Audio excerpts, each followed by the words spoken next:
Okay, let's discuss the pattern of the subjects. So, okay, I am going to share my screen. कि मैं computer पे हूँ, मेरे पास webcam नहीं है तो मेरा वीडियो नहीं दिखेगा, लेकिन जो भी मैं बोलूँगा वो आपको सुनाई देगा properly. You can hear me but you are not able to see me.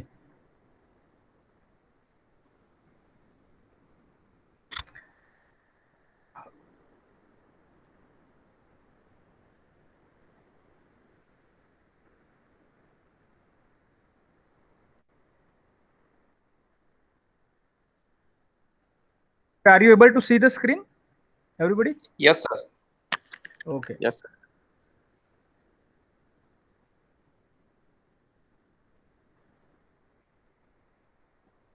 Here you can see the subjects details. Actually, I have already shared it and you have also got the email, right, from the university. University में से आपको एक email मिला होगा. Yes, sir. जिसमें course work के जो 4 subjects है, right, research methodology and statistics, then essential of disciplinary research subject 1, subject 2 and research and publication ethics, right. और उसका जो मार्क्स का वेटेज है, इसमें फर्स्ट सब्जेक्ट है 80% एग्जाम पर डिपेंड है वो, and 20% continuous assessment. Continuous assessment means internal.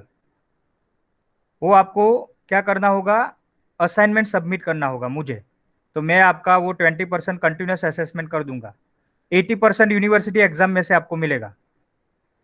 Similarly जो सेकंड एंड थर्ड सब्जेक्ट है, उसमें टोटली कंटिन्यूस असेसमेंट है, मतलब 100% इंटरनल एग्जाम हो गया उसका, मतलब इंटरनल ही आपको सबमिट करना होगा.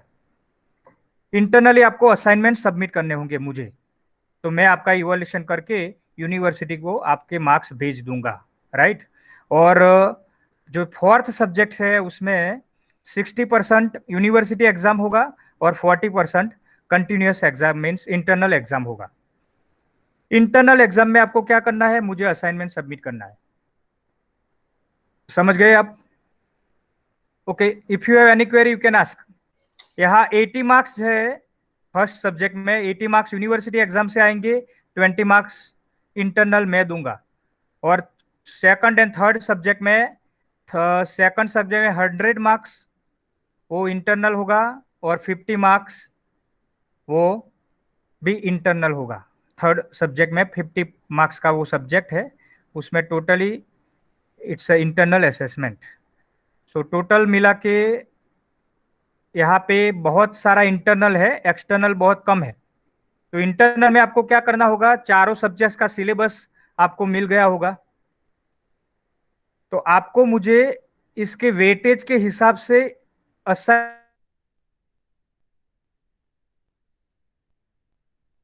ऐसा कीजिए, हम 5% पे एक क्वेश्चन कंसीडर करेंगे. तो 20% कंटिन्यूस असाइनमेंट है, तो आपको 4 क्वेश्चन प्रॉपरली अच्छे से लिखकर मुझे असाइनमेंट सबमिट करना होगा. इसमें 100 मार्क्स का है तो टोटल 20 क्वेश्चन आपको लिख के देना होगा. या 50 मार्क्स है तो 10 क्वेश्चन लिख के देना होगा. और लास्ट में कंटिन्यूस असेसमेंट 40% है उसका, तो उसके हिसाब से आपको यहाँ पे 20 मार्क्स का इंटरनल होगा, तो वो 4 क्वेश्चन आपको लिख के देना होगा. आपको समझ में आ रहा है मैं क्या बोल रहा हूँ? Everybody, are you getting the points? Yes sir. Right. किस तरह से हम आगे बढ़ेंगे आपको पता चल गया? Yes, sir. I think Vibha ji अभी ज्वाइन कर रही है. हुए कि नहीं हुई ज्वाइन? सो ये स्कीम आपको मिल गया होगा. Do you get the scheme? Yes, तो आपको यहाँ पे कितना करना होगा बताइए आप विशाल जी. ये 100 मार्क्स का इंटरनल असेसमेंट है, तो कितने क्वेश्चन आपको सबमिट करने होंगे? 10 question. 20 questions, sir. 20 question. 5 marks का एक क्वेश्चन आप समझ लो. समझ गए? हाँ, sir. तो 5 मार्क्स का एक क्वेश्चन के हिसाब से आप अपने हिसाब से सिलेबस में से आप अपने हिसाब से उसको लिख के मुझे सबमिट कर दो, राइट. तो उसके हिसाब से मैं आपका इंटरनल इवोल्यूशन कर दूंगा और आपके मार्क्स जो है वो यूनिवर्सिटी में भेज दूंगा। ओके, हम ऐसा भी करेंगे, आपका जो असाइनमेंट आप लिखोगे उसका एक छोटा सा प्रेजेंटेशन आप मुझे दे देना, राइट? कब 15 दिनों के बाद रखते हैं प्रेजेंटेशन, चलेगा एवरीबॉडी? आफ्टर 15 डेज प्रेजेंटेशन रखते हैं, आपका असाइनमेंट सबमिशन और आपका उसका छोटा सा प्रेजेंटेशन आप दे देना, तो क्या है कि एग्जाम जैसा हो जाएगा। Everybody agree with me? Sir बीच में पहले एक मीटिंग रखेंगे, बाद में डेट डिसाइड करेंगे तो चलेगा? तो पहले बीच में? थोड़ा हम काम करें, आपको दिखाए, अगर वो सही है तो उस हिसाब से हम फिर कंटिन्यू करें। हाँ, तो इसमें अभी क्या, देखिए इस महीने के एंड तक मुझे सब सबमिट करना है, राइट? तो बीच में मीटिंग रखने से वर्क, कुछ मीटिंग रखने की जरूरत नहीं है। आप अपना जो भी वर्क है मुझे कब तक सबमिट कर पाएंगे बताइए? आज हाँ। 13 तारीख हो गई है। हाँ हमें आपको, चलिए हम देते हैं 30 डेज दे देते हैं। सर, मेरे कहने का मतलब ये है कि हम्म। 10 दिन के बाद हम थोड़ा वर्क आपको पहले सबमिट करें। हाँ, तो आप कोई बात नहीं, हमें आप ऐसा पार्शली, कीजिए। हाँ आप बताइए कि ये you are going on a right way, then we hmm. Are finish our work as early as possible. Okay, so within 10, I think, चलो आपने 10 बोला, मैं 15 डेज आपको देता हूँ। I am going to give you 15 days, submit your work within 15 days. Okay everybody, मुझे email कर दीजिए, मेरा ईमेल आईडी मैं आपको चैट में लिख देता हूँ, rbpatel.fcs@spu.ac.in। ओके, तो ये मेरा ईमेल आईडी है, इस पे आप आपका वर्क सबमिट कर दीजिए। उसके बाद आपका जो भी वर्क है उसका एक छोटा सा प्रेजेंटेशन हम ले लेंगे। प्रेजेंटेशन रखने से क्या होता है कि थोड़ी सीरियसनेस बढ़ती है, तो काम करने का आपको भी थोड़ा मजा आएगा। और प्रेजेंटेशन से क्या है कि आपका एक एक्सपीरियंस भी हो जाएगा प्रेजेंटेशन का, तो उससे आपको भी फायदा मिलेगा। तो हम छोटा सा एक प्रेजेंटेशन रखेंगे, एक ही दिन में आपको सभी सब्जेक्ट्स का जो भी प्रेजेंटेशन है, 4 सब्जेक्ट का, वो आपको दे देना है। आपने जो भी मतलब असाइनमेंट लिखा है उसका छोटा सा प्रेजेंटेशन आप दे दीजिए, तो इससे आपका भी काम, मतलब आपको भी एक्सपीरियंस मिलेगा, तो आपके लिए भी अच्छा रहेगा। तो आगे भी क्या है कि ऐसे ऐसे प्रेजेंटेशन आपको 6-6 महीने में देने पड़ेंगे। आपका आरएसी होगा, राइट? तो हर 6 महीने में आरएसी होगा, तो हर 6 महीने में आपका जो भी प्रोग्रेस है वो प्रोग्रेस का आपको प्रेजेंटेशन हर 6 महीने के बाद देना होगा। और अगर 6 महीने में आपका प्रोग्रेस नहीं हुआ है तो फिर वो आरएसी डिले होगा, और जितना आरएसी डिले होगा उतना आपका पीएचडी भी डिले होगा। तो ये सभी काम आपको करने पड़ेंगे, बराबर है? Everybody get the points? मैं सही जा रहा हूँ? Yes sir. विभा जी, आपका माइक अनम्यूट करके बोल सकते हैं। यस सर, आगे की 15 मिनट्स मेरी बाकी है, तो लास्ट में आप जरा बता देना ना, मैंने लेट ज्वाइन किया इसलिए। मैं ये जो वीडियो है मैं शेयर कर दूंगा, इसका ओके। रिकॉर्डिंग है जो मैं अपने ग्रुप में शेयर कर दूंगा, तो आप रिकॉर्डिंग में देख लीजिए, राइट? ओके हाँ, थैंक यू। ओके, तो एक बात अपनी हो गई, पहला पड़ाव, right? First milestone, that you have to submit your assignments. उसकी मार्किंग वो सब आपको ईमेल में मिल गया होगा, आप देख लीजिए, बराबर सब्जेक्ट्स को देख लीजिए और उसके हिसाब से एक छोटा सा असाइनमेंट बना दीजिए सभी subject wise, and submit to me. Then after you are going to present your work in front of me, right? Okay, तो इतना पहला काम हो गया अपना। अभी नेक्स्ट आएगा कि आप पीएचडी कर रहे हैं, कैसे करेंगे ये पीएचडी, कैसे करेंगे बताइए आप? चलिए एक बाय वन जरा आपका कौन सा रिसर्च एरिया है वो थोड़ा डिस्कस कीजिए, और उसमें आप कैसे आगे बढ़ने वाले हैं वो भी थोड़ा डिस्कस कीजिए। आज थोड़ा हम ब्रेनस्टॉर्मिंग सेशन जैसा करेंगे आज, है ना? यस, पहले शालू जी बताइए। सर मेरा टॉपिक तो डीप लर्निंग पे है, तो उसके Okay. अकॉर्डिंगली मैं डीप लर्निंग पे थोड़ा ट्राई करूंगी, रिसर्च करूंगी एंड देन हम्म फिर आपको बताऊंगी and then you tell me कि क्या है वो प्रोग्रेस राइट है कि नहीं, राइट वे में जा रही हूँ कि नहीं। बराबर है, बराबर है। आप की बात बिल्कुल सही है, you are absolutely right. Okay Vibha ji, आप बताइए आप सर कैसे करने वाले हैं पीएचडी? आर्टिफिशियल इंटेलिजेंस मैंने लास्ट में सिलेक्ट किया है ना, हम्म क्या नए तरीके से हम क्या नया हम ऐड कर सकते हैं उसके सर्च करने वाली हूँ। बराबर है, बराबर है। ये नेक्स्ट जो हमारी पीपीटी आने वाली है उसमें थोड़ा बहुत मैं आपको दिखा सकती हूँ। गुड। चलिए विशाल भाई, आपका अनुभव क्या बोलता है, बताइए। સર ડિસીઝ પ્રિડિક્શન મોડલની અંદર આગળ જવું છે. ઓકે. રિસર્ચ પેપર વાંચ્યા છે પણ જે આમ વે મળવો જોઈએ ને, જે પંચ મળવો જોઈએ ને કે હા એક્ઝેક્ટલી આ પકડીને હું આગળ ચાલવું જોઈએ, એ મળતું નથી sir. Right right right. Okay, so research में हमें कैसे आगे बढ़ना होगा? How can we proceed in this research, right? अभी मैं थोड़ा आपको बताना चाहूंगा कि रिसर्च के अंदर पहले तो जिस चीज में हमें रिसर्च करना है उसको पहले समझना पड़ेगा। समझना पड़ेगा इन द सेंस, आपका कोई एरिया है आर्टिफिशियल इंटेलिजेंट, तो पहले तो आप आर्टिफिशियल इंटेलिजेंट को समझोगे। आर्टिफिशियल इंटेलिजेंट को पूरा समझोगे तो ही उसमें क्या कमी क्या है, वो हाउ कैन यू गेट, वो कमी कैसे पता चलेगी आपको? How can you identify the problems?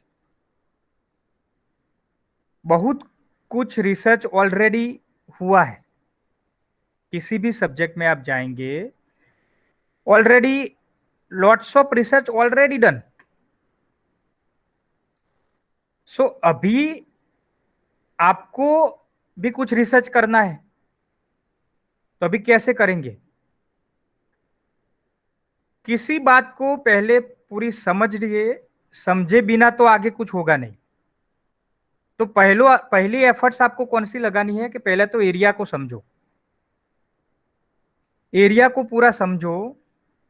अगर एरिया पूरा समझ में आ गया तो उसमें फिर आपको कहां पे रिसर्च करना है वो थोड़ा समझ में आएगा, और फिर वो एरिया आपका छोटा करना है, और फिर दैट पर्टिकुलर पॉइंट पे आपको आगे बढ़ना है। उसकी जो रिसर्च गैप है उसको आइडेंटिफाइड करके उस जो छोटी चीज है उसमें आपको आगे बढ़ना है। मतलब एरिया तो बहुत बड़ा है, आर्टिफिशियल इंटेलिजेंट आप लेंगे एग्जांपल, तो वो बहुत बड़ा एरिया है। तो पहला आप एरिया को समझो, एरिया में से फिर आपको कहां जाना है तो वो सब एरिया को समझो, फिर सब एरिया के अंदर भी क्या क्या है उसके रिसर्च पेपर आप स्टडी करो। रिसर्च पेपर स्टडी करने के बाद उसमें कहां पे गैप है वो थोड़ा आइडेंटिफाइड करो। उसके बाद जब आपको पता चलेगा कि भाई यहाँ पे मैं कुछ नया कर सकता हूं, तो वो फिर आपको नया जो करना है वो आपका रिसर्च हुआ, और जो नया करेंगे वो आपको फिर फाइनल थीसिस में जब आप सबमिट करेंगे तो फाइनल वाइवा में आपका जो नया काम है वो आपको दिखाना पड़ेगा। तो ये आपकी पूरी जर्नी है। अभी ये जर्नी आगे कैसे बढ़ेगी, बताइए कैसे बढ़ेगी? स्टार्ट कहां से करेंगे आप?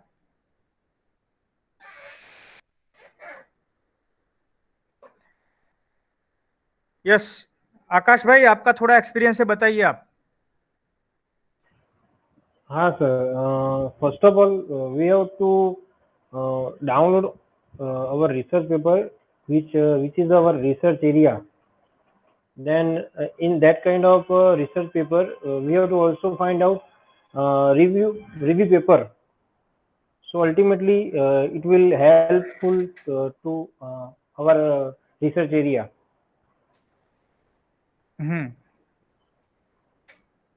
तो जैसे Hello. आकाश भाई ने बताया, बराबर? ठीक है सर। नहीं, आपकी बात सही है। तो आपके जो थीसिस है, थीसिस आप बनाएंगे लास्ट में, तो उसके पहले कुछ चैप्टर किस तरह के होंगे आप समझो। अगर आप थीसिस राइट करना स्टार्ट करना चाहते हो तो कर सकते हो अभी से। आपके स्टार्टिंग में चैप्टर कैसे होंगे कि भाई पहला तो चैप्टर कि आपका जो रिसर्च एरिया है उसका इंट्रोडक्शन टाइप का वो चैप्टर होगा। पहले आपको आपका एरिया को समझना है, पूरे एरिया को पहले समझ लो, आपका रिसर्च एरिया क्या है उसको बराबर समझ लो। तो एक पहला चैप्टर तो इंट्रोडक्शन टाइप का होगा। उसके बाद आपको क्या करना पड़ेगा, लिटरेचर रिव्यू करना पड़ेगा आपके एरिया में। फिर आप जिस और रिसर्च की ओर जाना चाहते हो उसका आपको लिटरेचर रिव्यू करना पड़ेगा। लिटरेचर रिव्यू क्या है, तो आपको ऑलरेडी जो रिसर्च ऑलरेडी जिन लोगों ने रिसर्च किया है आपको काफी पेपर मिल जाएंगे, IEEE के पेपर मिल जाएंगे, स्पिंजर में भी काफी पेपर मिल जाएंगे, ऑनलाइन काफी जर्नल्स है वहां से पेपर आप डाउनलोड कर लो। अभी मात्र डाउनलोड करने से काम नहीं चलेगा, आपको उसको स्टडी करना पड़ेगा।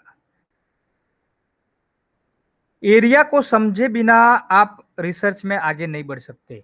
पहला एरिया को समझो, एरिया को समझने के बाद समझने के लिए आपको रिसर्च पेपर पे अभ्यास करना पड़ेगा, आपको पढ़ने पड़ेंगे रिसर्च पेपर। पहले ब्रॉड वे में पढ़ो, पूरा एरिया को समझो, फिर उस एरिया के सब एरिया को समझो जिसमें आपको रिसर्च में आगे बढ़ना है। तो समझने वाला काम अपने को करना पड़ेगा और वो काम आप कंटिन्यूअस काम करोगे तभी होगा। ये रिसर्च में बड़ा प्रॉब्लम क्या है पता है आपको? इसमें प्रॉब्लम ये है कि हम जब कॉलेज में पढ़ते हैं या फिर स्कूल में पढ़ते हैं तो उसका क्या होता है कि एग्जाम रहती है, 6-6 महीने बाद हमें एग्जाम देना है, उसका मार्किंग आता है। लेकिन इसमें पीएचडी में क्या होता है कि एक RAC होता है 6 महीने में, और RAC भी 15-20-25 मिनट का RAC होता है, उसमें आप कुछ प्रेजेंट कर देते हो तो उससे काम आगे नहीं बढ़ता क्योंकि प्रेशर नहीं है। और इसमें प्रॉब्लम ये आता है कि टाइम तो चला जाता है आगे आगे आगे, लेकिन वर्क आगे नहीं बढ़ता। तो आपको एक तो काम ये करना पड़ेगा कि भाई पहले तो आप हर रोज कुछ घंटे पीएचडी के लिए अलग स्पेयर करो। अगर आपको 3 ईयर में पीएचडी खत्म करनी है, if you want to complete your PhD within 3 years, you have to spare some times daily. Daily आपको कुछ समय पीएचडी के लिए देना पड़ेगा। आपके एरिया को पहले समझो, एरिया समझ में आया, आप किसी भी चीज में रिसर्च कब कर सकोगे? तो हम कोई सिंपल एग्जांपल लेते हैं, कोई सिंपल एग्जांपल। इसमें से टीचर कितने लोग हैं? शालू जी आप टीचर है क्या? Yes may be.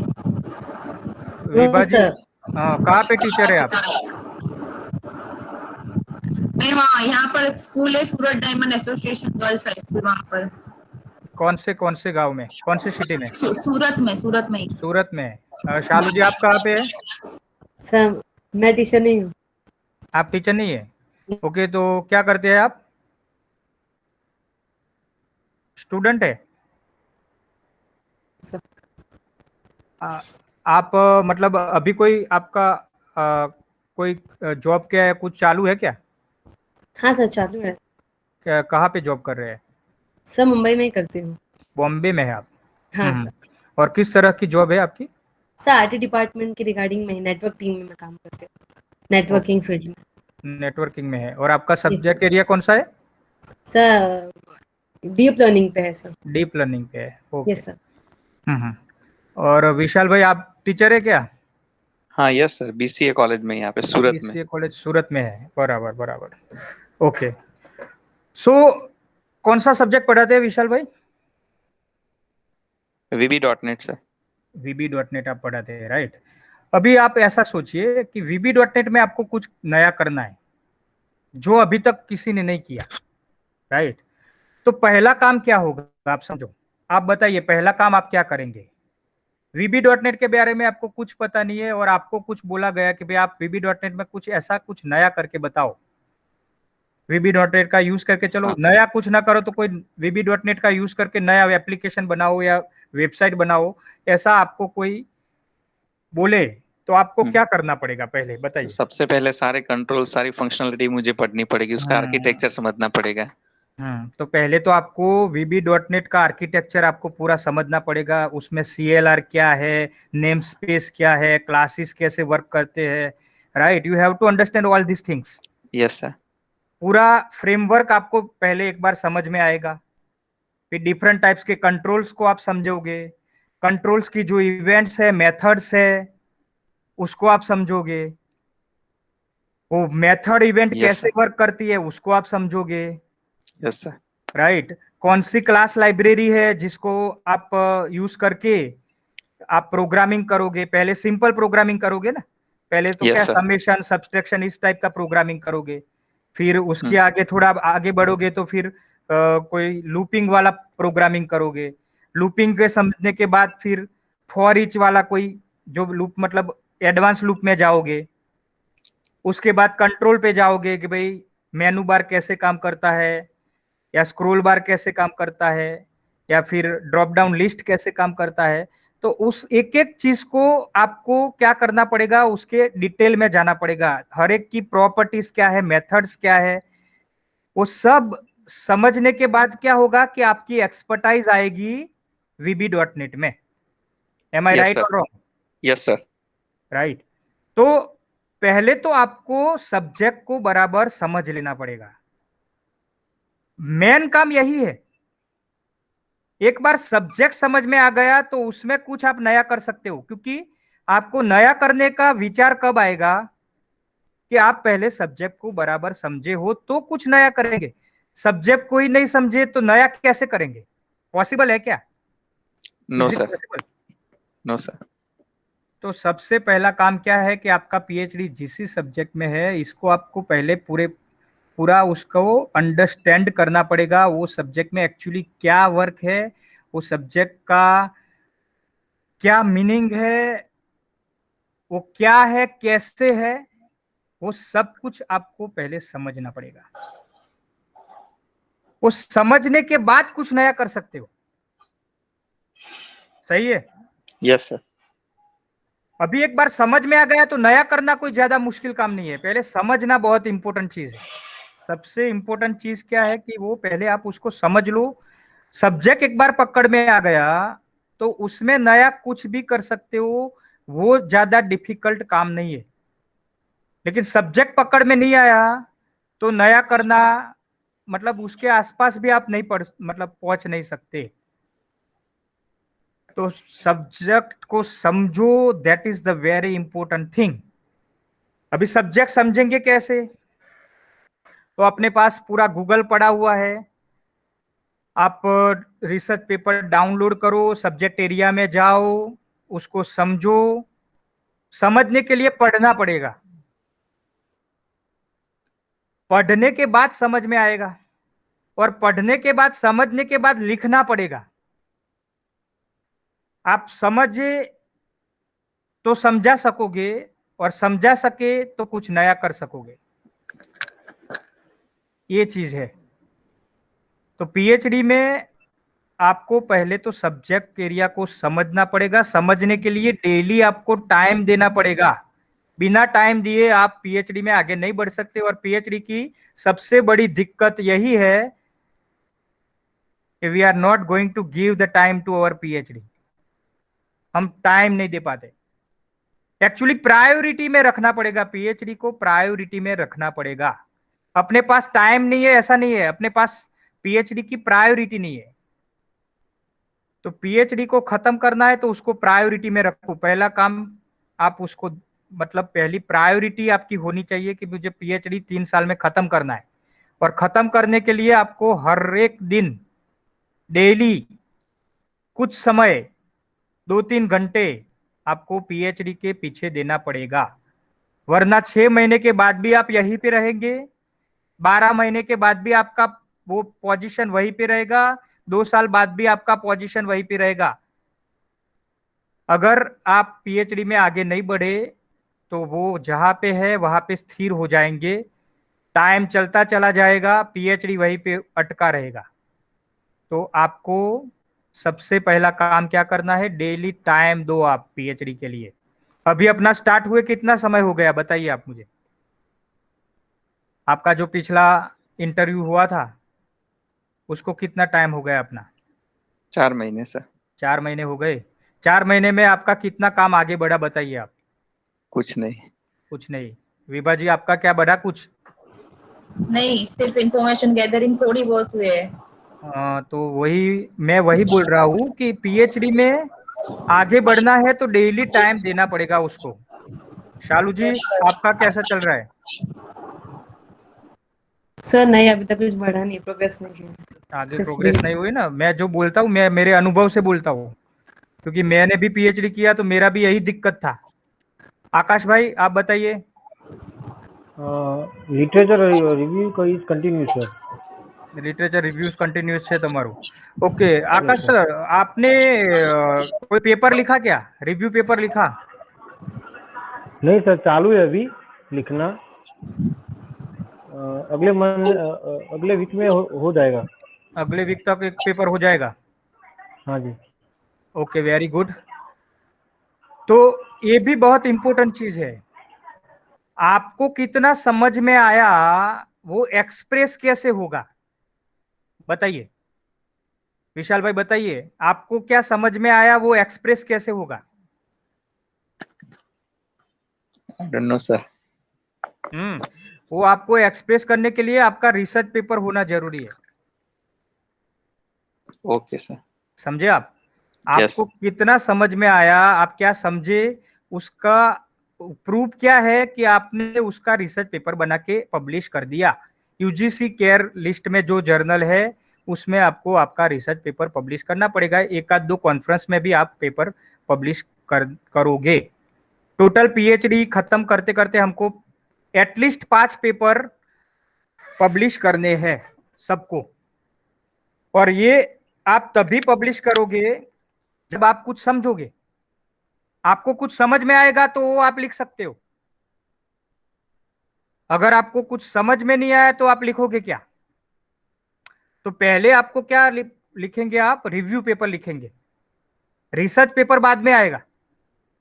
आप लिटरेचर रिव्यू करो पहले, लिटरेचर रिव्यू करने के बाद उसमें से रिव्यू पेपर लिखो पहले, रिव्यू पेपर में आगे बढ़े, then after you can go for the research and then after you are going to write the research paper. Sir review और रिसर्च पेपर में डिफरेंस क्या है?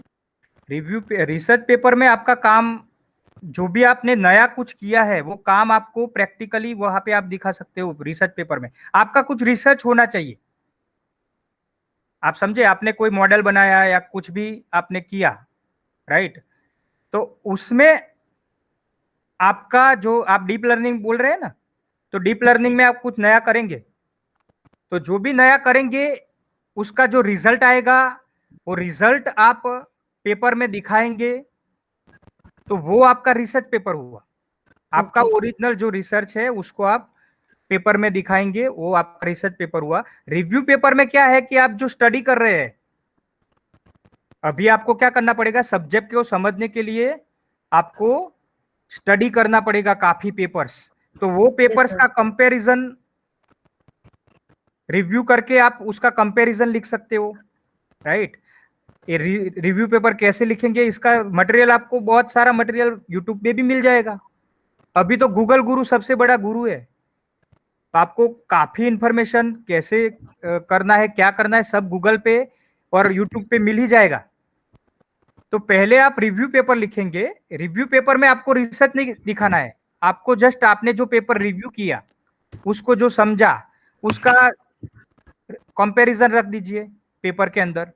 तो पेपर में आप कंपैरिजन रख के एक पेपर पब्लिश कर दीजिए, राइट? इसमें आपको रिसर्च कुछ नहीं बताना है, ऑलरेडी जो लोगों ने रिसर्च किया है उनका आपको जस्ट क्या करना है, रिव्यू दिखाना है, रिव्यू पढ़ के उसका रिव्यू पेपर बना के आप पब्लिश कर सकते हो, okay.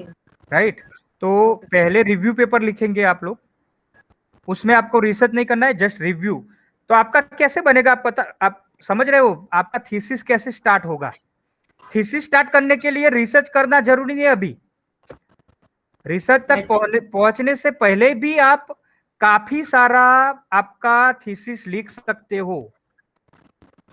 Are you getting the point? Yes sir.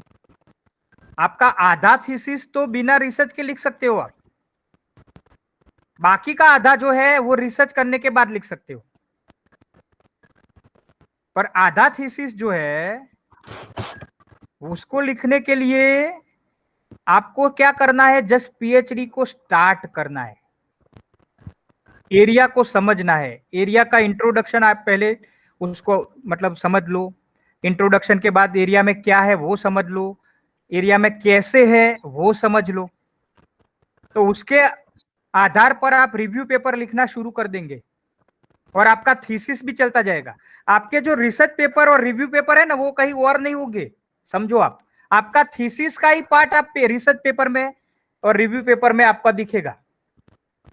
मेरा जो पूरा पीएचडी थीसिस है तो उसमें मैंने जो भी रिसर्च पेपर पब्लिश किए वही मेरा पीएचडी थीसिस है, और कुछ नहीं है। वो जो रिसर्च पेपर है वो मेरे पीएचडी थीसिस में।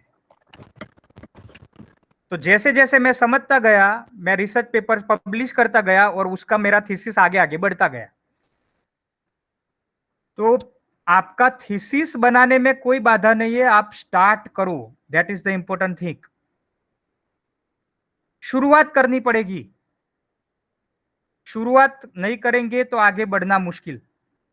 तो हमको क्या करना है, आगे बढ़ने के लिए शुरुआत करनी है, पढ़ना चालू करना पड़ेगा, समझना चालू करना पड़ेगा।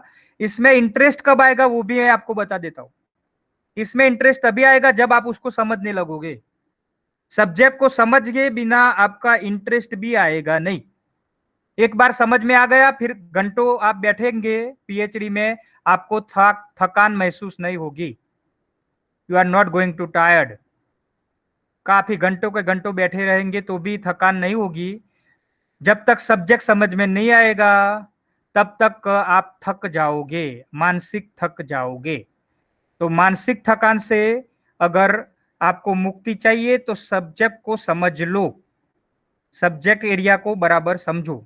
सब्जेक्ट एरिया को समझ में आ गया एक बार तो फिर आपकी थकान भी चली जाएगी, आपका इंटरेस्ट भी बढ़ेगा, आपका पीएचडी भी खत्म हो जाएगा। जब तक सब्जेक्ट समझ में नहीं आएगा तब तक पीएचडी आगे बढ़ना मुश्किल है। मैं जो बोल रहा हूं आपको सबको समझ में आ रहा है एवरीबॉडी? Yes sir. समझ रहे हो मैं क्या बोल रहा हूं? तो आपको क्या करना है, पैरेलल काम स्टार्ट कर दीजिए। आप लोग पैरेलल स्टार्ट कर दीजिए। आपका जो पहला चैप्टर है वो आपका इंट्रोडक्शन वाला चैप्टर रहेगा, बहुत इजी वाला।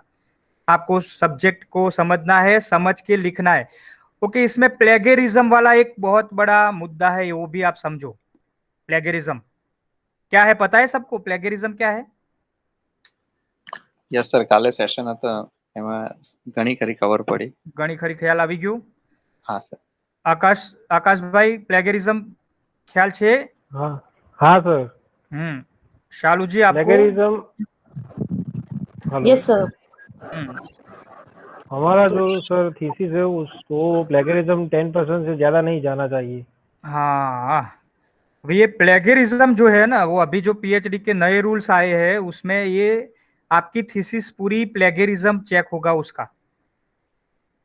तो आपका जो भी कंटेंट है वो ओरिजिनल होना चाहिए, उसमें 10% से कम होना चाहिए, मतलब 90% ओरिजिनल कंटेंट होना चाहिए आपका। 10% तक कॉपी चलता है। कॉपी चलता है मतलब वो सॉफ्टवेयर ही आएगा। टर्निटिन करके एक सॉफ्टवेयर आता है, तो ऐसे सॉफ्टवेयर होते हैं जिसमें आपका पूरा थीसिस, आपके पूरे थीसिस का प्लेगरिज्म चेक होगा। उसमें जहां पे भी आपने कोई कंटेंट उठाया है, कंटेंट का कॉपी किया है, तो वो प्लेगरिज्म सॉफ्टवेयर वहां पे आपको मार्क करके दे देगा कि ये पूरा कॉपी है।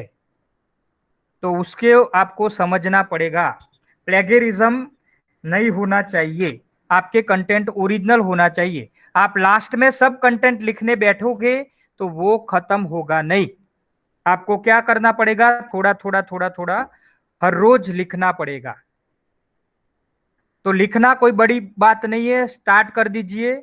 आपने कोई रिसर्च पेपर पढ़ा, उसको पूरा पेपर का आपको क्या करना है, लिटरेचर रिव्यू में पूरे पेपर का आपको एक एक पैराग्राफ में लिखना है कि पूरे पेपर में एक्चुअली क्या वो कह रहा है, पूरे पेपर में ऑथर क्या कह रहा है, वो आपको एक पैराग्राफ में लिखना है अपनी भाषा में, अपनी लैंग्वेज में।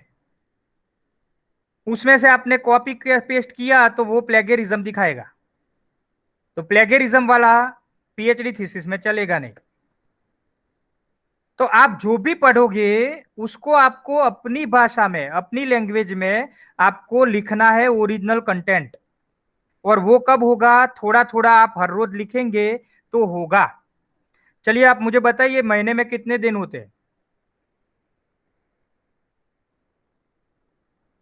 भाई बहुत आसान सा क्वेश्चन मैंने पूछा, महीने में कितने दिन होते हैं? 30 डेज। 30 डेज होते हैं ना, बराबर। तो अपने को क्या करना है, आप समझो, पीएचडी थीसिस के जनरली 250-300 पेज हम लिखेंगे, जिसका जैसा वर्क, राइट। 200 पेज भी हो सकते हैं, 250 भी हो सकते हैं, 300 भी हो सकते हैं। अब आप 300 पेज लिखने हैं आपको, तो अगर हर दिन आप एक पेज लिखते हैं तो कितने दिन में 300 पेज लिखेंगे?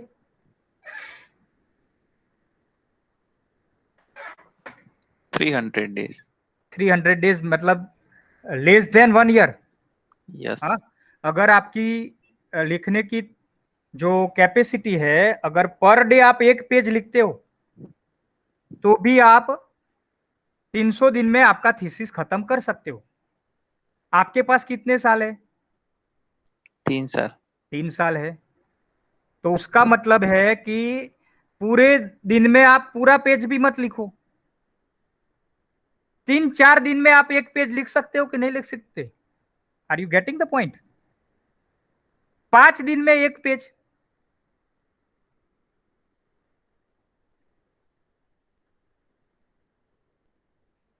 विशाल भाई बताइए, यस सर।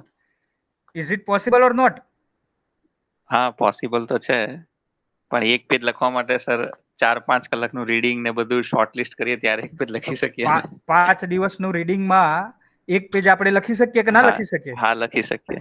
હા ને, બસ હા આ વસ્તુને વર્તમાન કાળમાં રહેવું પડશે, હું તમને એ કહેવા માંગુ છું। Are you getting the point? હા હા કન્ટિન્યુઅસ આ પ્રોસેસ ચાલુ જ રાખવાની, બ્રેક નહીં કરવાની। જે તમે 5 મહિનામાં સમજી ગયા હશો હા કે આની અંદર જો આપણે કન્ટિન્યુઅસ નહીં રાખીએ હા તો પછી શું થશે કે દિવસો તો એનું કામ કરશે, સમય સમયનું કામ કરે જ છે। टाइम जो है वो अपना काम करता रहेगा, टाइम तो आगे बढ़ता रहेगा। ये कोरोना आ गया, ये आ गया, वो आ गया, कुछ ना कुछ तो चलता रहेगा, लेकिन टाइम तो चला जाएगा।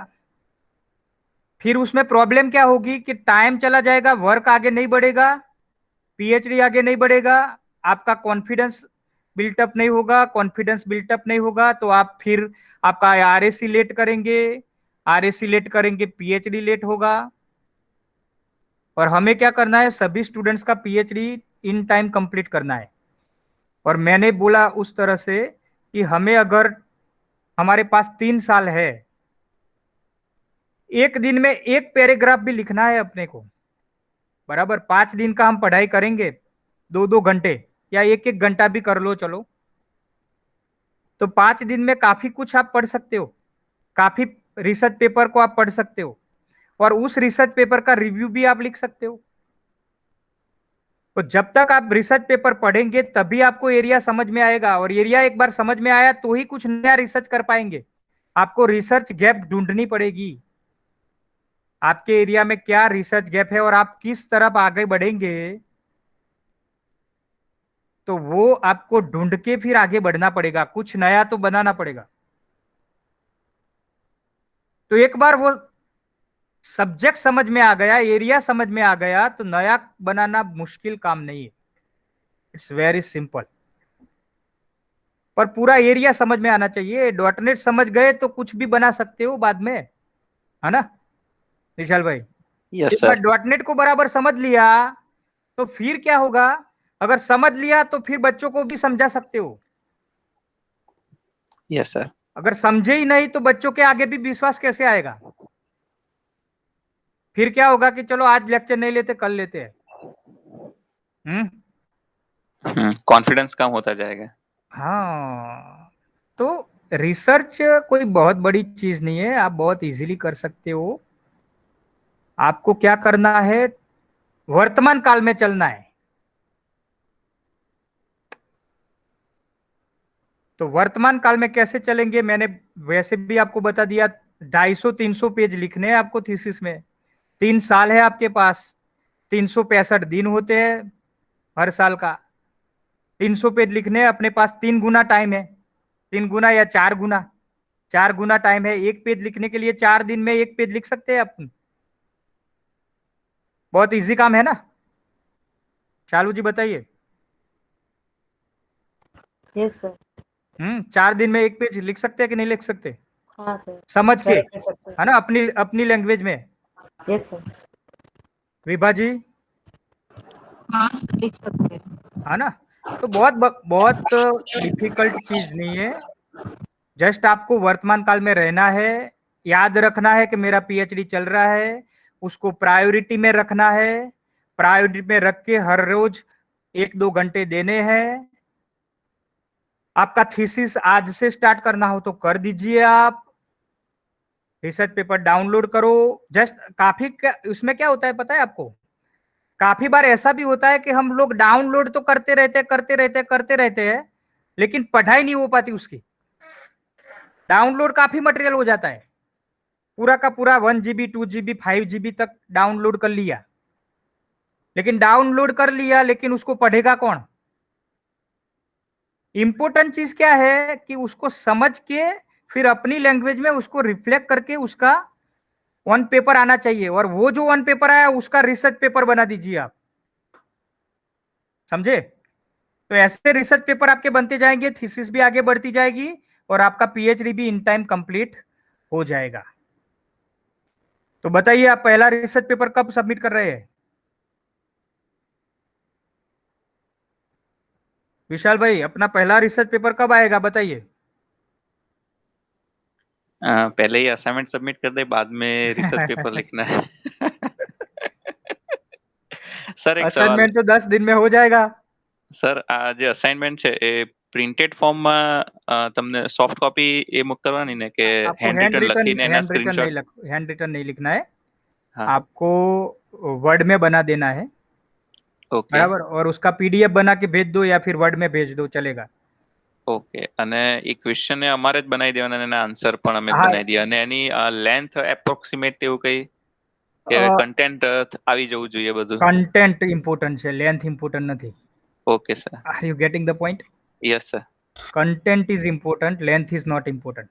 Okay sir. आप जो कहना चाहते हो वो उसमें आना चाहिए। અને દરેક સબ્જેક્ટ માટે અલગ અલગ પ્રેઝન્ટેશન બનાવવાનું, તમે જે પ્રેઝન્ટેશન हाँ, કીધું તે? ચાર ઓકે સબ્જેક્ટ ના 4 પ્રેઝન્ટેશન બનાવી દેવાના। Okay sir. આ પ્રેઝન્ટેશન એટલા માટે રાખું છું કેમ કે થોડું કામ સિરિયસ થાય। હા। બાકી શું થાય, કોપી પેસ્ટ થઈને બધા સબમિટ તો કરાવી દે, માર્ક્સ એ મળી જાય, પણ પ્રેઝન્ટેશન ના હોય ને ત્યાં સુધી સિરિયસનેસ ના આવે। બરાબર। ક્યાંય ખોટું હોય તો કહો। ના ના બરાબર। હા, ના ના બરાબર સર। राइट। तो રાઈટ। एक्चुअली मैं ये सब इसलिए बोल रहा हूँ कि आपका पीएचडी इन टाइम मुझे कंप्लीट करना है ना? Right sir. तो इन टाइम कंप्लीट करने के लिए अभी क्या है, मैं आपको थोड़ा फिलोसॉफिकल भी बता देता हूँ। अगर किसी को पास आपको कुछ भी काम करवाना है तो उसके कितने रास्ते हैं मालूम है आपको? मैं बता देता हूँ आपको, चलिए मैं बता देता हूँ। पहला रास्ता है डर। डर मतलब हम भी बच्चों को डराते ही है, बराबर। एग्जाम में भाई न पास थाइस, बराबर, वाच लक, नहीं तो फेल थाइस। जॉब में भी ये सब चल रहा है भाई, चलिए बराबर काम होना चाहिए, वरना फिर आपको प्रमोशन नहीं मिलेगा, इंक्रीमेंट नहीं मिलेगा। हाँ, तो वो सब एक माध्यम है, ये है डर। तो लोगों से काम लेने का एक तो तरीका है डर का, वो चल रहा है, काफी तक देर तक चला।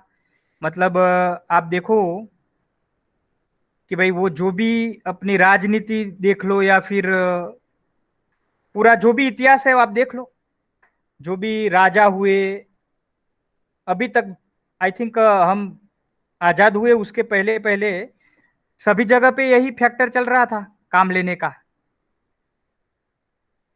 तो एक तो है डर से आप काम करवा सकते हो, दूसरा है प्रलोभन। प्रलोभन मतलब लालच। बेटा आपके अच्छे एग्जाम में मार्क्स आ गए तो मैं आपको बाइक लेके दूंगा। बच्चे को पिताजी लालच देते हैं कि 12वीं कक्षा में 90% आ गए बेटा, तो मैं आपको बाइक दिला दूंगा। वैसे जॉब में आप देख लो, अगर आपका काम अच्छा रहा तो आपको प्रमोशन मिल जाएगा, आपको असिस्टेंट प्रोफेसर से सीनियर असिस्टेंट प्रोफेसर बना देंगे, सीनियर असिस्टेंट प्रोफेसर से एसोसिएट प्रोफेसर बना देंगे, एसोसिएट से आपको प्रिंसिपल बना देंगे। क्या हुआ? लालच। आपका पगार बढ़ेगा, सैलरी बढ़ेगा, दूसरा हुआ लालच। तीसरा जो लोगों से काम करवाने का तरीका है वो है श्रद्धा। श्रद्धा मतलब क्या कि भाई चलिए मुझे ईश्वर में श्रद्धा है, मंदिर का कुछ काम है, तो उसमें डर लालच की जरूरत नहीं है। मुझे ईश्वर में श्रद्धा है तो मैं क्या करूंगा कि श्रद्धा के हिसाब से मैं अपना काम खुद करूंगा, और श्रद्धा के कारण मैं अपना काम, मतलब अभी हमारे यहाँ पे ऊंझा ऊंझा में देखा होगा आपने, 5-5 लोग हर दिन आते थे, और एक बहुत बड़ा माता जी का प्रोग्राम था। तो ये इतना बड़ा प्रोग्राम का मैनेजमेंट बहुत अच्छी तरह से होता था। क्यों होता था? तो उसका जो कारण था वो है कि भाई वो श्रद्धा काम करती है उसमें, माता जी के प्रति श्रद्धा, भगवान के प्रति श्रद्धा। ऐसे अपने में किसी इंसान के प्रति श्रद्धा हो तो भी काम चल जाता है। किसी इंसान पे अपना विश्वास हो, अपनी श्रद्धा हो, तो क्या होता है कि भाई चलो ये आदमी है, काफी लोगों को मोदी जी में श्रद्धा है तो मोदी जी का काम होता रहता है, राइट। तो तीसरा फैक्टर है श्रद्धा। और चौथा फैक्टर जो है वो क्या है कि भाई मुझे मेरा पीएचडी जल्दी खत्म करना है, ये मुझे अभी मतलब अंदर से कुछ कुछ लोगों को होता है ना कि भाई यूपीएससी क्लियर करना है, जीपीएससी क्लियर करना है। पहले मतलब 12वीं तक उनका कुछ बराबर नहीं था पढ़ाई में, लेकिन अचानक कुछ हो गया, अंदर से कुछ स्फुरणा हुई और अंदर से एक लगन लग गई कि भाई ये मुझे खत्म करना ही है। तो काफी लोग कलेक्टर भी बन गए, डॉक्टर भी बन गए, एयर होस्टेस भी बन गए, तो काफी लोग डॉक्टर भी बन गए, मतलब अपने पीएचडी करके डॉक्टर बन गए। एक अंदर से आ जाए कि भाई जल्दी से जल्दी खत्म करना है, वो अंदर वाला जो आ जाए, स्वनियंत्रण जिसको बोलते हैं। दूसरे को आपको नियंत्रित नहीं करना पड़ेगा शासन से या लोभ से, अगर वो स्वशासित है। अगर वो स्वशासित है तो फिर उस पे कुछ शासन करने की जरूरत नहीं है, उसको डर से डराने की जरूरत नहीं है, श्रद्धा की भी जरूरत नहीं है, कि लालच देने की भी जरूरत नहीं है। अगर वो खुद स्वशासित है तो अपना काम करके वो अपना काम में 100% देके अपना काम में सक्सेस हो जाएगा।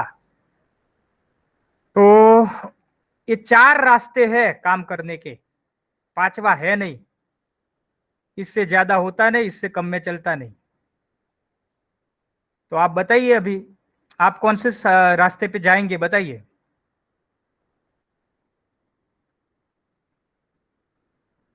आकाश भाई बताइए। We have to do all these 4 tasks, sir. चारों को मतलब डराने का काम मुझे करना पड़ेगा। हाँ, मुझे डराने का काम करना पड़ेगा, फिर आपको पीएचडी करने की लालच भी है। हाँ, और तीसरा जो है श्रद्धा। श्रद्धा तो है ही आप में सर। मुझ में श्रद्धा है, अपने आप में श्रद्धा रखो ज्यादा। हाँ। तो तो वो चौथा वाला रास्ता है ना आकाश भाई, वो, हाँ वो तो जरूरी है सर, उसको फोर्थ पकड़ वाला। लो। अंदर से जिसका निकल वी गया ना, मस्ट अंदर डू, से जिसको हो गया ना, वी तो मस्ट वो डू सर। उसकी निकल पड़ी समझो। बताइए शालू जी। सर फोर्थ वन वाला जो आपने बोला ना, खुद से होना हाँ, चाहिए खुद इंटरेस्ट। से होना चाहिए। मैं कुछ भी डरा दूं, मुझ में कितनी भी श्रद्धा रखो या भगवान में कितनी भी श्रद्धा रखो, है ना, मैं कुछ लालच यस। दे दूं आपको, पीएचडी जल्दी खत्म कर दूंगा, ये है वो है, तो वो काम नहीं करने वाला समझो आप। आपका खुद से जब होगा, आप खुद से समझोगे, तो आपका यस जल्दी सर। से खत्म होगा। स्वशासित होना पड़ेगा। स्वशासित में आपको हर रोज पीएचडी के लिए टाइम निकालना पड़ेगा। आपको पीएचडी को प्रायोरिटी में लेना पड़ेगा। तो within 3 years you are going to complete your PhD. और एक बार पीएचडी हो गया, आपका डॉक्टर लग जाएगा, आपकी अपॉर्चुनिटी बढ़ जाएगी, आपकी आपकी एक डिग्री आ जाएगी, सबसे बड़ी डिग्री। मतलब पढ़ाई में अभी कुछ बाकी नहीं रहा, हमने लेटेस्ट मतलब अप टू द लास्ट तक हमने पढ़ लिया। विभा जी बताइए, आपका आप क्या बोल रहे हो इस बारे में? Yes sir, right. मैं हम्म। केस में तो फर्स्ट और फोर्थ दोनों काम लगेगा सर। अरे मैं क्या बोलता हूँ कि मुझे जो फर्स्ट वाला है ना, उस पे नहीं जाना है। लेकिन हमें उसमें क्या होता है कि करना ही वो फिर होता है सर, इसलिए आपको वो करना ही पड़ेगा। फर्स्ट मेरा क्या है कि मैं वो आपसे मतलब डरा डरा के आपसे काम निकलवा नहीं चाहता, आप समझो, उससे मजा नहीं आएगा। टोकना है हमें कि करो ऑन टाइम। आपको खुद को समझ के आपको करना है ना यस यस, विशाल वो भाई? तो है ही, हमारी रिस्पॉन्सिबिलिटी पूरी है। हाँ, तो यस। मैं पहले वाले पे नहीं जा रहा। फर्स्ट वाले जो है ना, वो बहुत खतरनाक है, उस पे अपने को जाना नहीं है। वैसे तो जो भी रास्ता अपनाएंगे, भलाई इसमें अपने आपकी ही है। यस।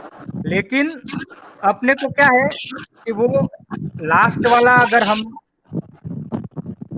अगर आप अप्लाई कर लो अपने में, स्वशासित हो जाओगे ना, तो फिर आपके ऊपर शासन करने की जरूरत नहीं है। राइट। तो आई थिंक, कंटिन्यू हो जाएगा, फिर कोई प्रॉब्लम नहीं रहेगा, ऐसा लगता है। हाँ, एक बार आपको मन बना के पढ़ाई चालू करनी पड़ेगी। बिना पढ़ाई के होगा नहीं। यस। तो विशाल भाई आप बताइए, आपका काम कैसे बढ़ेगा आगे? अभी थोड़ा मुझे बता दीजिए कैसे आगे बढ़ेंगे आप।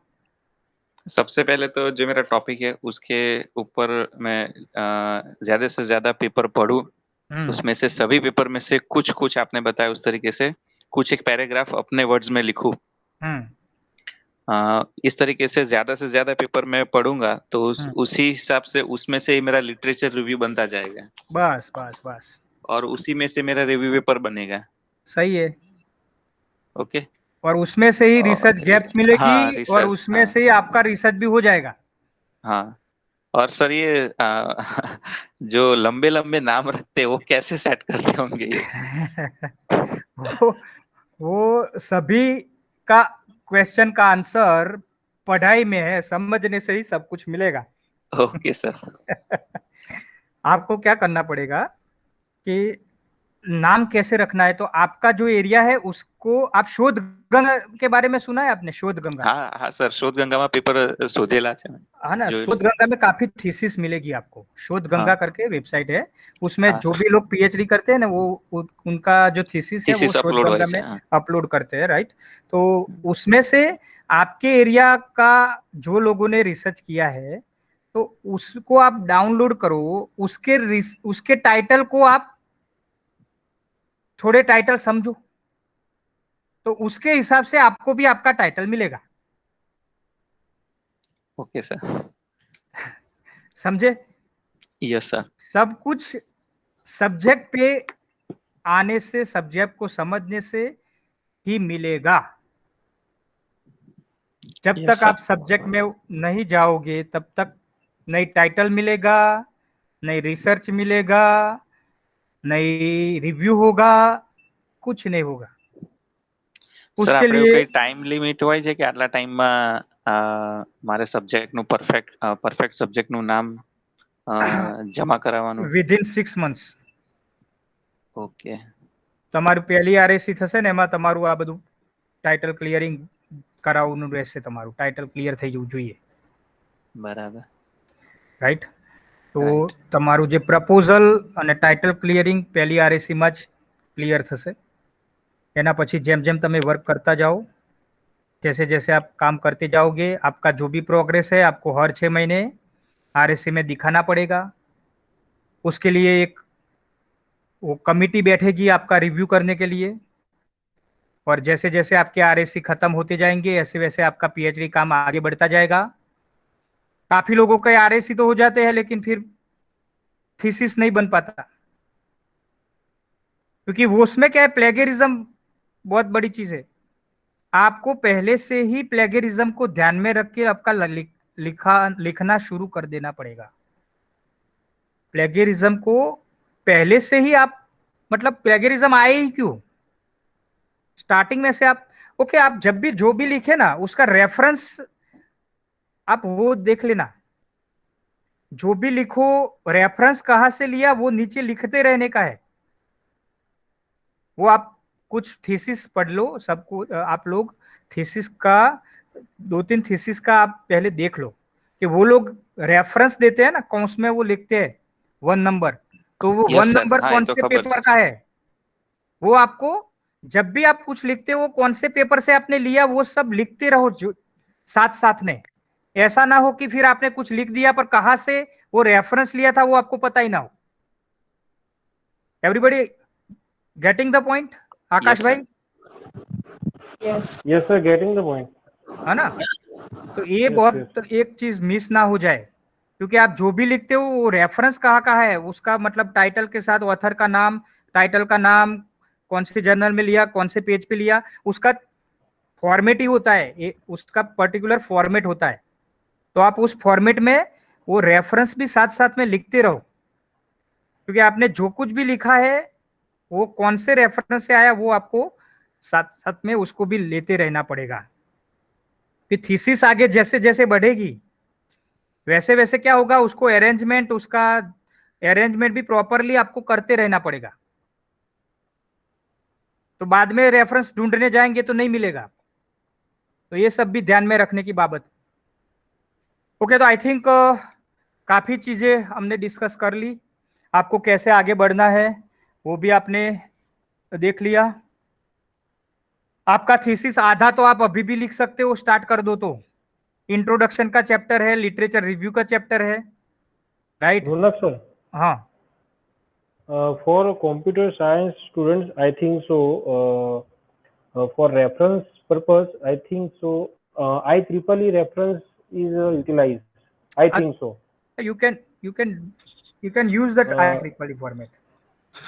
So it is downloaded extra and copy paste in the particular MS Office packages.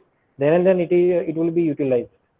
Inbuilt facilities is already it is given not- in Microsoft Word. If you want to use inbuilt facility, you can use. अगर Okay, आपको that is inbuilt not, facility जो है, that is not in 2007 Office. So we have to download extra and we have to copy paste in particular MS Office folder that IEEE reference. Okay, Then तो and आप- then it will be utilized. हाँ, तो आप उसका जो भी guideline है सभी को यूजफुल हो सके तो आप वो व्हाट्सएप पे शेयर कर दीजिए उसका जो भी टूल है, तो सब ठीक है, लोग सर। यूटिलाइज कर सकेंगे, है ना? कोई बात नहीं। माइक्रोसॉफ्ट वर्ड में भी कुछ चीजें हैं जिससे आपका पीएचडी का जो मतलब जो फाइनल थीसिस भी बनेगा उसको आप प्रॉपरली कैसे मैनेज कर सकते हैं उसका भी माइक्रोसॉफ्ट वर्ड में काफी कुछ है। अगर आपको रिसर्च पॉइंट ऑफ व्यू से माइक्रोसॉफ्ट वर्ड को आप यूट्यूब में कहीं मिले जाएगा आपको कि माइक्रोसॉफ्ट वर्ड को कैसे यूटिलाइज कर सकते हैं रिसर्च थीसिस लिखने में, तो काफी कुछ वो यूटिलाइजेशन आप करोगे तो आपका काम थीसिस बनाने में काफी इजी हो जाएगा। तो आप कर सकते हो, रेफरेंस कैसे देने हैं वो सब है उसमें, राइट। तो वो सब यूटिलाइज कर सकते हो आप। तो काफी चीजें हैं, वर्ड में भी है, अच्छी तरह से थीसिस कैसे मतलब उसका फॉर्मेटिंग कैसे करेंगे, तो वो सब आप कर सकते हो। बाद में क्या होता है, लास्ट में जब थीसिस ऑर्गेनाइज करनी होती है तो उसमें काफी टाइम जाता है। अगर आपने प्रॉपरली ऑर्गेनाइज करनी होती है थीसिस तो उसमें काफी समय जाता है। तो अगर आप पहले से प्रॉपरली ऑर्गेनाइज करो तो वो आपको बहुत मतलब काम आएगा वो। तो माइक्रोसॉफ्ट वर्ड को कैसे, अभी यूट्यूब में सब कुछ मिलता है, आप यूट्यूब में देख सकते हो ये सब। और अगर आपको एक दूसरे की कुछ चीजें कुछ आपको मिला तो आप शेयर कर दो ग्रुप में, अपना ग्रुप बना हुआ है व्हाट्सएप का, उसमें आप शेयर कर दो, एक दूसरे को मदद करो, एक दूसरे से मिलते रहो, एक दूसरे से बातचीत करते रहो, एक दूसरे की हेल्प लो, बराबर। और रिसर्च पेपर आप जो लिखेंगे, एटलीस्ट 5 पेपर हम लिखेंगे पूरी पीएचडी के दरमियान, और उसमें आपका और आपके गाइड का नाम रिसर्च पेपर में रहेगा, ऐसा रूल है। तो वो भी आपको ऐसा करना पड़ेगा। ओके, तो आई थिंक मेरी तरफ से जो भी मुझे बोलना था मैंने बोल दिया। अभी आप बताइए, if you have any question, आपको कुछ अभी कोई कंफ्यूजन है तो आप बोल सकते हो, बताइए। सर वो असाइनमेंट को लेकर मैंने लास्ट 15 मिनट फर्स्ट वाली अटेंड नहीं की थी ना। असाइनमेंट वो आप, मैं आपको ये शेयर कर दूंगा रिकॉर्डिंग, ओके तो आप देख लीजिए उसमें, बराबर। ओके तो आपका जो असाइनमेंट का 2 सब्जेक्ट मैंने व्हाट्सएप पे भेज दिया है, और 2 सब्जेक्ट आपको मिल जाएगा यूनिवर्सिटी की वेबसाइट से, आपको रेफरेंस दिया हुआ है। 4 सब्जेक्ट है, और उसमें उसमें रिसर्च इंटरनल कितना है और एक्सटर्नल कितना है वो सब उसमें है, बराबर। तो वो आपको वहां से मिल जाएगा। Okay sir. और बताइए, और कोई क्वेश्चन एनीबॉडी?